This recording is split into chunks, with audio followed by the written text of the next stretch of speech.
Good morning students. हमारी exercise 4 चल रही थी जिसके हमने 18 एग्जाम्पल कर लिए है ना। अब हमारी बारी है एग्जाम्पल नंबर 19 की। देखो प्रश्नावली 4 है ना। एग्जाम्पल 19 दे रखा है आपको। 1 log बेस x है और y है। फिर है log और बेस दे रखा है x और z दे रखा है। फिर है log y बेस पर x 1 और दे रखा है log y बेस पर z।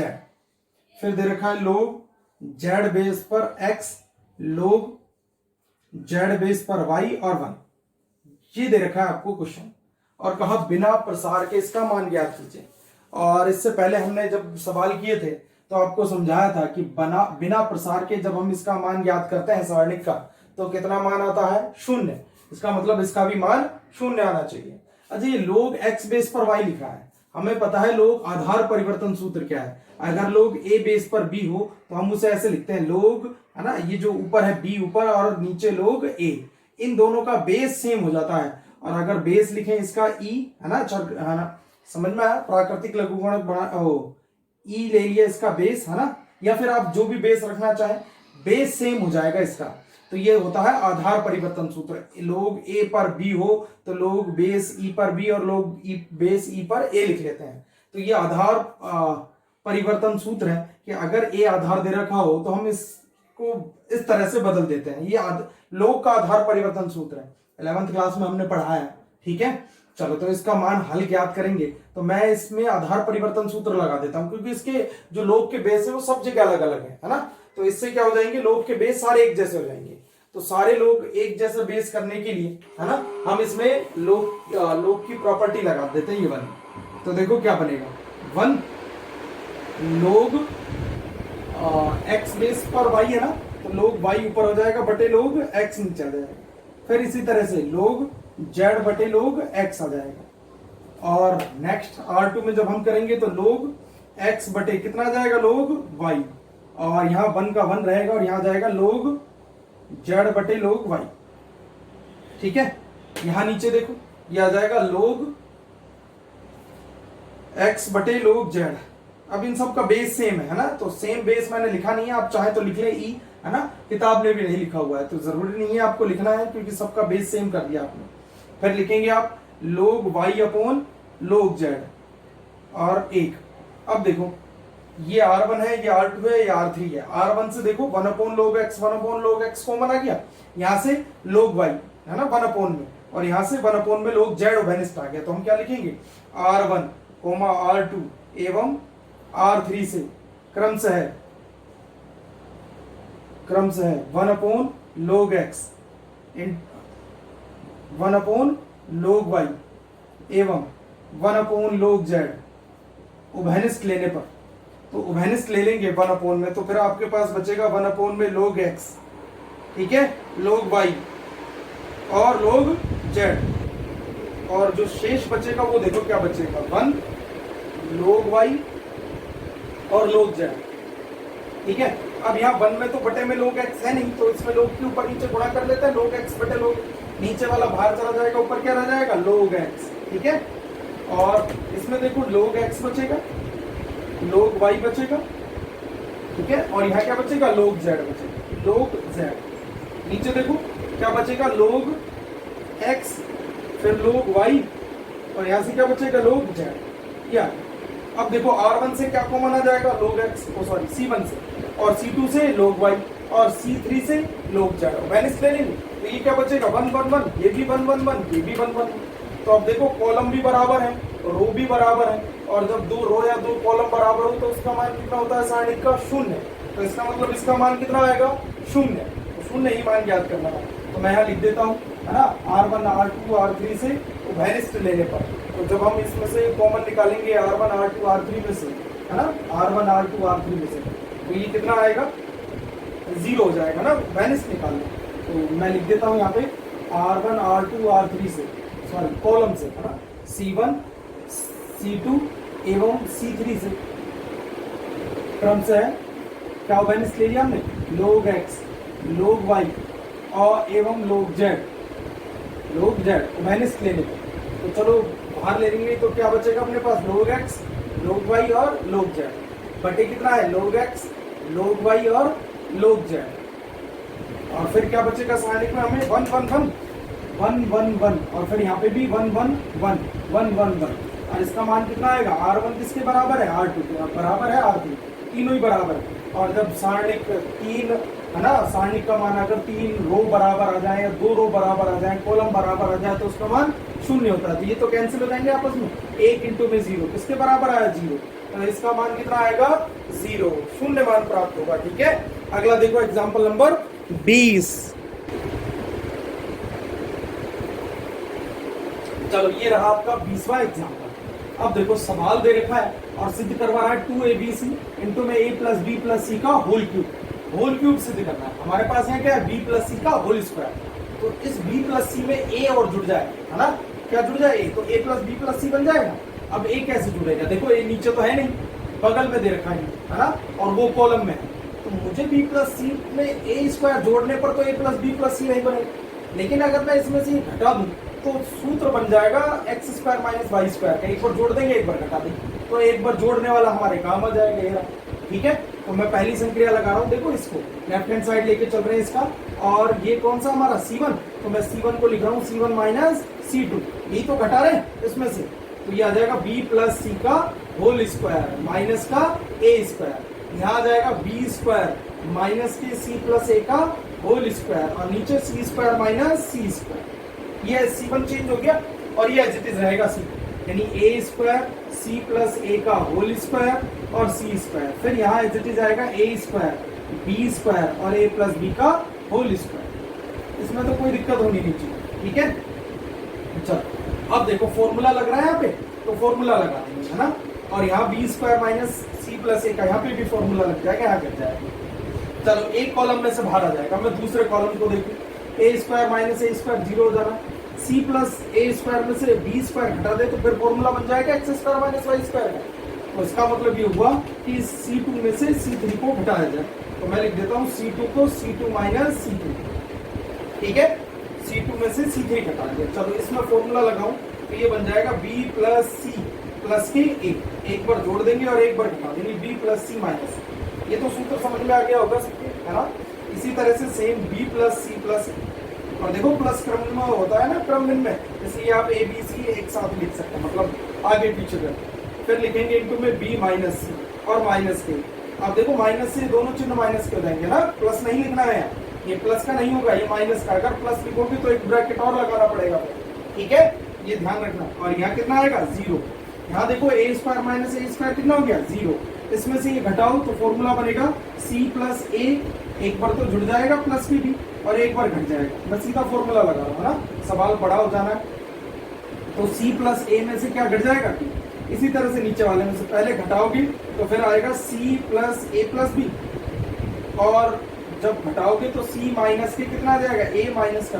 अब देखो दोनों माइनस के आएंगे, माइनस लगाएंगे ना, दोनों माइनस के जाएंगे। ठीक है, तो ये फॉर्मूला लगा के एक हो गया, लास्ट जो हमारा c3 है वो एज इट इज रहेगा a स्क्वायर b स्क्वायर और a प्लस b का होल स्क्वायर, ये एज इट इज रहेगा। अब क्या करना है, जो चीज अपन ने बदली है, कौन कौन से कॉलम c1 और c2, उनमें c माइनस का है, तो मैं लिख देता हूँ c1 एवं c2 से क्या होगा, वेनिस निकालना है, इसमें से a plus B plus C और इसमें से भी a plus B plus C, है ना, से a plus B plus C vanish लेने पर, तो दोनों से एक ही चीज वेनिस्ट आई, तो वेनिस्ट लेने पर तो देखो क्या शेष बचेगा, तो वेनिस्ट हम निकाल लेंगे, तो बचेगा हमारे पास a plus B plus C का होल स्क्वायर, दो बार ले लिया ना। तो देखो सवाल मैंने जो स्टार्ट किया करना वो किया a प्लस बी प्लस सी को देख, ठीक है ना, तो सी के अकॉर्डिंग अब सवाल चलता चला जाएगा, जो भी कहेगा 2 0 बना के प्रसार करनी है, देखते हैं 2 0 कब तक गलती है। तो a plus B plus C का होल स्क्वायर आ गया। अब क्या बचेगा इधर से b प्लस सी माइनस का a, यहाँ से क्या बचेगा b minus C minus a, और यहाँ पर क्या बचेगा फिर इसी तरह से यहाँ क्या बचेगा 0, यहाँ पर c प्लस a माइनस के b, और यहाँ बचेगा c माइनस का a माइनस का b, और लास्ट में बचेगा अपने पास a स्क्वायर b स्क्वायर और a प्लस b का होल स्क्वायर। दो आ गए, एक और के लिए देखे ध्यान से b प्लस सी माइनस ए है ना, तो 2 0 बनने के लिए दिक्कत आएगी, देखो हमारे पास 3 स्क्वायर थे, 2 तो खोल दिए, तीसरा है, तो तीसरे को खोले तो क्या है, a square plus B square plus 2ab, ये प्राप्त होगा a square plus B square plus 2ab। और इनमें से ऊपर हमारे पास ए स्क्वायर और बी स्क्वायर घटा दे तो केवल क्या रह जाएगा, 2ab, है ना। तो चलो ये काम करते हैं, पहले ये ए स्क्वायर ए प्लस बी का होल स्क्वायर को खोल लेते हैं और ये दोनों घटा देते हैं। तो खोलेंगे तो ये कौन सा कॉलम है, R3, चलो R3 को लिख लेते हैं, R3 माइनस R1 और R2 दोनों घटा देते हैं, तो ए स्क्वायर बी स्क्वायर घट जाएगा, 2ab रह जाएगा, यानी इसको खोल भी लेंगे और शेष जो है वो कम बचेगा हमारे पास। चलो इस संक्रिया को देखो एक बार लगाते हैं क्या आता है हमारे पास। देखो थोड़ा बड़ा सवाल है, इसलिए आप ध्यान से देखेंगे इसकी कैलकुलेशन को। देखो क्या बचेगा, a plus B plus C का होल स्क्वायर हमारे पास पहले से ऑलरेडी है, यहां से देखो R3 बदली जाएगी बस केवल, मतलब ये बदल है नीचे वाली, तो ऊपर वाली R1 R2 as it is लिख दूं, तो ये आ जाएगा b प्लस सी माइनस का a, फिर 0 और फिर a स्क्वायर। दूसरी आएगी अपनी b माइनस के c माइनस का a, और फिर आएगा c प्लस a माइनस का b, और लास्ट आएगा b स्क्वायर। ठीक है भाई। और जब हम लिखेंगे इस लास्ट वाले को तो लिखेंगे R3 minus R2 minus R1 minus R2, तो 0 में से घटाएंगे, पहले तो R1 को घटाएंगे, माइनस के B माइनस के C प्लस A, घटाने पर चिन्ह बदल जाता है ना, तो मैंने चिन्ह बदल दिया, इसी का चिन्ह बदल जाएगा, माइनस का B प्लस का C और प्लस का A, ये समझ में आ गया होगा। ठीक है, इसी तरह से R2 में ये दूसरे वाले अवयव लेके चलेंगे। दूसरा अवयव कितना है, C minus A minus B, इसमें से घटाएंगे 0 तो घटाएंगे तो कोई फर्क नहीं पड़ेगा, ये घटाएंगे, तो C माइनस का A और प्लस का B, ये a square B square last में लिख लेते हैं, ए स्क्वायर बी स्क्वायर। चलो अब ये आ जाएगा a square plus B square plus 2ab और माइनस के a स्क्वायर माइनस के b स्क्वायर। अब देखो क्या बचेगा, a plus B plus C का होल स्क्वायर, ये बचेगा b plus C minus A, b minus C minus A. नीचे देखो क्या बचेगा, b और b माइनस के 2, ठीक है, c से c कैंसिल और a और a जोड़ेंगे तो कितना हो जाएगा, 2a। ठीक है,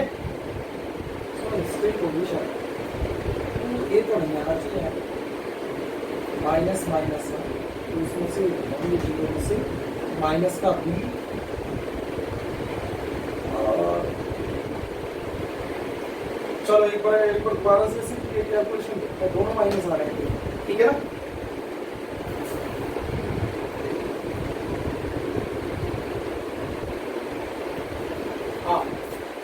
कह रहे हैं ना, एक बार देख लेते हैं, चलो सेम ही आ रहा है ना, तो घटेंगे नहीं, फिर ये जुड़ी जाएंगे अपने, है ना, ए और ए कितना हो जाएंगे, प्लस की 2। चलो जो देखते हैं लास्ट तक चला के, है ना। अच्छा ये हो जाएगा हमारा 0, ये c प्लस ए माइनस बी, और यहाँ देखो c से c कैंसिल हो गया, a और a माइनस की 2 जुड़ गए, और b और b से कैंसिल हो गया, माइनस की 2 है। अच्छा लास्ट आएगा अपना a square plus B square plus की 2ab, a square B square से ये कैंसिल या, ठीक है भाई। अब देखो ध्यान से, ये माइनस के 2b है, ये 2a है, अगर मैं इसमें 2a जोड़ देता हूँ, है ना, ये जोड़ दे तो c से c कट जाएगा, a से a कट जाएगा, b से b कट जाएगा, 0 आ जाएगा।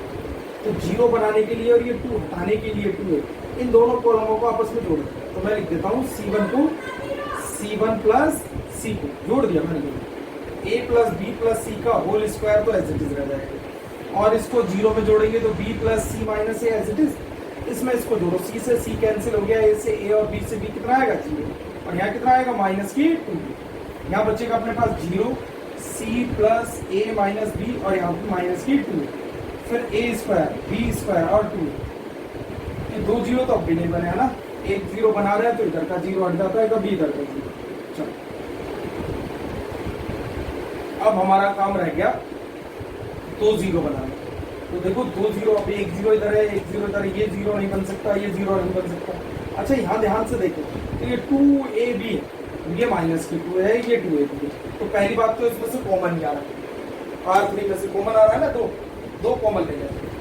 अब ये माइनस के 2b है, और ये कितना है ab, अगर मैं इसमें a का भाग लगा दूं और फिर इसमें जोड़ूं तो ये 0 बन जाएगा, और दोबारा जब इसमें b का भाग लगा के और फिर इसमें जोड़ूंगा तो 2 0 बन जाएगा, दो अलग अलग कॉलम 0 बन जाएगा, और फिर इसका प्रसार कर दो, ठीक है। तो देखो क्या करते हैं, इस सी जो 1 है, C1, इसको लिख देते हैं C1 प्लस ही करेंगे, है ना।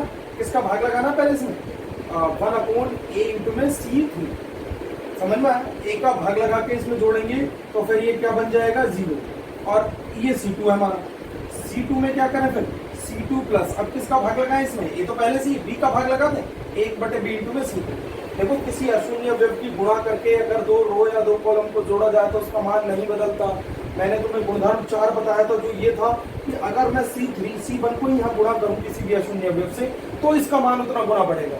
ये गुणधर्म नंबर 4 और 6 में थोड़ा सा अंतर है, इसे ध्यान रखना होगा। ये मैंने गुणधर्म 6 का प्रयोग किया है, 4 का नहीं, इसलिए इसका मान नहीं बढ़ेगा, ठीक है। तो क्योंकि मैंने अशून्य अवयव से गुणा करके फिर जोड़ा है इसे, तो देखो देखते क्या आता है, a plus B plus C का होल स्क्वायर, क्या बचेगा C1 में 1/a C3 करना, तो 1/a करो और C3 में जोड़ दो, तो b plus C minus a और जोड़ देंगे a स्क्वायर बटे, फिर इसी तरह से 0 में जोड़ना है b स्क्वायर बटे a का, देखो बटे a करके जोड़ देना, फिर इसी तरह से माइनस के 2b में जोड़ देना है 2ab बटे a का, सब में बटे a करके जोड़ दिया आगे। इसी तरह से C2 को बदलेंगे, तो C2 को बदलेंगे तो 0, है ना, और प्लस 1/b इंटू में C2, a स्क्वायर बटे b कर देंगे आपके पास, फिर c plus a minus b और प्लस के b स्क्वायर बटे b कर देंगे, और नीचे माइनस के 2a प्लस के 2ab बटे, अब क्या कर देंगे, और ये C3 एज इट इज रखेंगे, a स्क्वायर b स्क्वायर और 2a, ठीक है ना। ध्यान से करते चले जाओ, a स्क्वायर a से a कट गया, फिर a से a कैंसिल हो जाएगा, ठीक है, और इसी तरह से यहाँ पर a से a कैंसिल हो जाएगा, 2b से 2b कैंसिल हो जाएगा, यहाँ पर भी सेम आएगा। तो देखो अपने पास जो शेष है ना सारणिक बचेगी वो क्या बचेगी वो देखें, तो अपने पास शेष सारणिक बचेगी a plus B plus C का होल स्क्वायर, और फिर हमारे पास यहाँ देखो a से a कैंसिल कर दिया ना, तो क्या बचेगा केवल b प्लस सी, और यहाँ पर क्या बचेगा b स्क्वायर अपॉन, और नीचे क्या बचेगा c। इसी तरह से यहाँ जाओ, a स्क्वायर अपॉन b बचेगा, फिर क्या बचेगा यहाँ b से b कैंसिल हो जाएगा, c प्लस a बचेगा, और नीचे क्या बचेगा 0, फिर यहाँ बचेगा a स्क्वायर b स्क्वायर और 2ab। अब 2 0 किस में मिल रही है R3 में, तो किसके अनुदिश प्रसार करेंगे R3 के अनुदिश, ठीक है। तो R3 के अनुदिश प्रसार करके देखेंगे कितना प्राप्त होता है, a plus B plus C का स्क्वायर पहले से ही हमारे पास, ठीक है। R3 में रो और कॉलम हट जाएगा, तो 2ab की गुणा किससे होगी, इसकी गुणा इससे करेंगे माइनस इसके, है ना, जो विकर्ण के अवयव है वो माइनस जो विकर्ण के अवयव वो नहीं है वो, तो b प्लस सी की गुणा करें किससे, c प्लस a से, और माइनस कर दें a स्क्वायर b इंटू में b स्क्वायर अपॉन a से। देखो 1-2 लाइन और आएंगी हमारी, b से b कैंसिल हो जाएगा, a से a कैंसिल हो जाएगा, तो a plus b plus c का स्क्वायर आएगा इंटू में 2ab आएगा, और बचेगा b को c से गुणा करो bc प्लस के ab, और c को c से गुणा करो plus c square plus ac, ये तो याद, और ये माइनस की क्या बचेगा a। अच्छा ab से ab कैंसिल हो गया, c ac और c bc क्या कॉमन आएगा, तो इन सबसे c कॉमन आ जाएगा ना तीनों से, तो a plus b plus c का होल स्क्वायर इंटू में 2a b और c बाहर आ गया, क्या बच गया b, इधर से क्या बचेगा c, और इधर से a, मतलब a प्लस बी प्लस सी, तो ये a प्लस बी प्लस सी की घात 1 और ये कितनी है 2, तो कुल मिला के कितनी घात हो गई 3, तो 2abc इंटू में a plus B plus C का होल क्यूब। तो इस सवाल को एक बार दोबारा से देख लेंगे और बगैर देखे करेंगे, है ना, थोड़ा बड़ा सवाल है, मुश्किल है कि आपके पेपर में पूछा जाए, इतना बड़ा सवाल नहीं पूछते कभी भी, आसान सा सवाल पूछा जाएगा, लेकिन फिर भी इसमें बहुत सारी है ना संख्याएं और बहुत सारा दिमाग लगाया है, तो आप एक बार इसे करके जरूर देखें। चलो इसका लास्ट एग्जाम्पल कराते हैं, एग्जाम्पल नंबर 21, इसका लास्ट एग्जाम्पल है आपका। इसमें सारणिकों की जो गुणा आपको समझाई थी वो उपयोग में लेके आनी है, तो देखो एग्जाम्पल नंबर 21 क्या कह रहा है,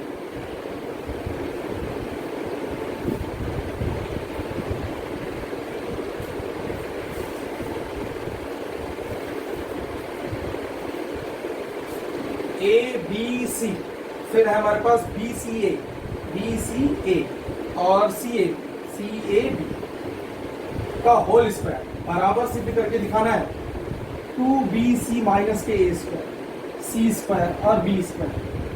फिर है हमारे पास सी स्क्वायर 2ac माइनस के बी स्क्वायर और ए स्क्वायर। फिर है हमारे पास बी स्क्वायर ए स्क्वायर और 2ab माइनस के सी स्क्वायर। ये सिद्ध करना है, मतलब सारणिक को सारणिक के बराबर ही सिद्ध करके दिखाना है। तो जब आप सारणिक को सारणिक के बराबर सिद्ध करेंगे तो देखो सारणिकों का गुणन नियम लगाएंगे। यहाँ से देखो left hand side A B C है, फिर वापस से बी सी ए और सी ए बी, इसकी गुणा इसी से करना है, स्क्वायर है तो दो बार लिख देते हैं इसे, है ना, इनटू करके ए बी सी। फिर है बी सी ए और लास्ट में लिखेंगे सी ए। अब गुणा होती है दो तरीके से सारणिकों, एक पंक्ति की पंक्ति से और एक पंक्ति की स्तंभ से। अब आपको जो अच्छे लगे उस तरीके से करें, ठीक है। चलो मैं किताब के तरीके से करा दूंगा। किताब में पंक्ति की पंक्ति से गुणा कर रखी है, आप चाहे तो पंक्ति के स्तंभ से गुणा कर सकते हैं। मैं एक बार पंक्ति की पंक्ति से गुणा करता हूँ। ए की ए से करो क्या आएगा ए स्क्वायर, फिर बी की बी से करेंगे क्या आएगा बी स्क्वायर, सी की सी से करेंगे क्या आएगा सी स्क्वायर। लेकिन हमें तो चाहिए ही, देखो हमें क्या चाहिए यहाँ देखो ध्यान से, ए स्क्वायर चाहिए, ठीक है, मान लिए कि ए से गुणा, लेकिन बी की सी से गुणा चाहिए, बी सी तभी तो आएगा। तो बी की सी से गुणा कब होगी, जब इन दोनों को बदल दो, है ना, बी की सी से हो जाएगी और सी के, अच्छा अगर ऐसे मैं गुणा करूं, रो की कॉलम से गुणा करूं तो ए की ए से हो गई, बी की बी से नहीं होनी चाहिए, किससे होनी चाहिए सी से। तो फिर मुझे ये दोनों बदलने पड़ेंगे, सी की तो सी को ऊपर लेके जाएंगे, बी को नीचे लेके जाएंगे। तो देखो मैं जो भी आपकी मर्जी हो उस तरीके से कर सकते हैं। मैं इन दोनों को बदल, ठीक है ना, इन दोनों को आपस में बदल रहा हूँ, मतलब C2 को चेंज कर रहे हैं किसमें C3 में, C2 को चेंज कर दो C3 में। तो A B C as it is, B C A और C A, फिर इनटू। अच्छा जब चेंज करेंगे तो चिन्ह बदल जाएगा, -1 आ जाएगा, ठीक है। और फिर क्या लिखेंगे A B, B की बजाय क्या आ जाएगा C, और यहाँ फिर यहाँ B, फिर A और फिर C, फिर C B A, क्या। अच्छा आप जब आप गुणा करोगे इसको A को A से तो कितना आना चाहिए माइनस का इसका, इसका मतलब माइनस को जो है ना वो इस वाले कॉलम में गुणा करें, इस वाले स्तंभ में, क्योंकि हमें माइनस का A चाहिए, फिर B चाहिए और ये C चाहिए। तो एक भी गुणा, देखो किसी भी अवयव की आप एक रो या कॉलम में गुणा कर सकते हैं, तो मैंने इसमें गुणा कर दिया, क्योंकि आ जाएगा A B C, B C A और C A B। इसकी गुणा कर लेनी है किससे, -A -B और माइनस के C। फिर हमारे पास आ जाएगा C B A C और B A। अब पंक्ति की पंक्ति से गुणा लिख लेते हैं, इसकी किससे, पंक्ति की पंक्ति से गुणा, पंक्ति से गुणा। तो पंक्ति की पंक्ति से गुणा करके देखते हैं, देखो क्या होता है। जब आप पंक्ति की पंक्ति से गुणा करोगे, है ना, तो आपके पास आएगा, देखो पंक्ति की पंक्ति से करो माइनस के A स्क्वायर, फिर कितना आएगा B को C से गुणा करो प्लस के BC, और प्लस के C को B से गुणा करो BC, ठीक है भाई। फिर इसी पंक्ति को दूसरी से गुणा करना पड़ेगा, तो दूसरी से गुणा करेंगे क्या आएगा माइनस का AB, ये माइनस का AB आएगा। फिर B को इससे गुणा करेंगे तो कितना आएगा प्लस के AB, ये प्लस के AB आएगा। और फिर C को C से गुणा करेंगे प्लस के C से। अच्छा लास्ट करें हम इसको R3 से गुणा करेंगे तो A को C से करो माइनस का AC आ गया, फिर B को B से करो प्लस के B स्क्वायर आ गया, फिर C को A से करो प्लस के AC आ गया। इसी तरह से R2 की बारी है, R2 को पहले R1 R2 R3 पंक्ति से पंक्ति कर रहे हैं ना इसलिए, तो B को A से करो माइनस के A आ गया, फिर C को करो किससे C से, कितना आएगा प्लस के C स्क्वायर, और फिर A को B से करेंगे प्लस के, नेक्स्ट B को इससे करेंगे माइनस से, तो माइनस के B स्क्वायर, फिर C को A से करेंगे प्लस के AC आएगा, और फिर A को C से करेंगे तो प्लस के फिर AC आएगा। लास्ट करो B को C से करो माइनस के BC आएगा, C को B से करो प्लस के BC आएगा, A को A से करो प्लस के A स्क्वायर। लास्ट R3 की गुणा करेंगे तो माइनस के AC आ गया, प्लस के AC आ गया, और प्लस के B की B से गुणा करेंगे B स्क्वायर। अब दूसरी पंक्ति से गुणा करें तो माइनस के BC, फिर A को A से गुणा करेंगे प्लस के A स्क्वायर, और b को c से गुणा करेंगे प्लस के b से। c को गुणा करो माइनस के c से, माइनस के c स्क्वायर। a को b से गुणा करो प्लस के ab और प्लस के b को a से गुणा करो a। या अब देखो BC और BC जोड़ के कितने हो गए 2BC और माइनस के a स्क्वायर, ये बच गया हमारे पास। ठीक है, अब यहाँ देखो तो AB से AB कैंसिल, क्या बचेगा C स्क्वायर। यहाँ AC से AC कैंसिल, क्या बचेगा B स्क्वायर। दूसरे इस पे आ जाओ, AB से AB कैंसिल, क्या आ गया C स्क्वायर। यहाँ 2AC और माइनस के B स्क्वायर और लास्ट में प्लस के A स्क्वायर बचेगा। नीचे देखो AC से AC कैंसिल हो गया, क्या आ गया B स्क्वायर। फिर यहाँ पर क्या आएगा A स्क्वायर और लास्ट में कितना आएगा 2AB माइनस के C स्क्वायर। ये आपको सिद्ध करके दिखाना था। तो इस सवाल में आपको सारणिक की सारणिक से गुणा करनी सीखी है ना। तो सारणिक की सारणिक से गुणा करते हैं तो दो तरीके से गुणा कर सकते हैं, एक पंक्ति की पंक्ति से और एक पंक्ति की स्तंभ से। तो आप याद रखें कि आपको किससे किसकी गुणा करके दिखानी है। ठीक है, अब इस प्रश्नावली के सवाल करेंगे हम। इम्पॉर्टेंट है कुछ सवाल तो बहुत ज़्यादा, जो आपके एग्जाम में बार बार पूछे जाते हैं, इसलिए आप इन्हें ध्यान से करेंगे। ठीक है,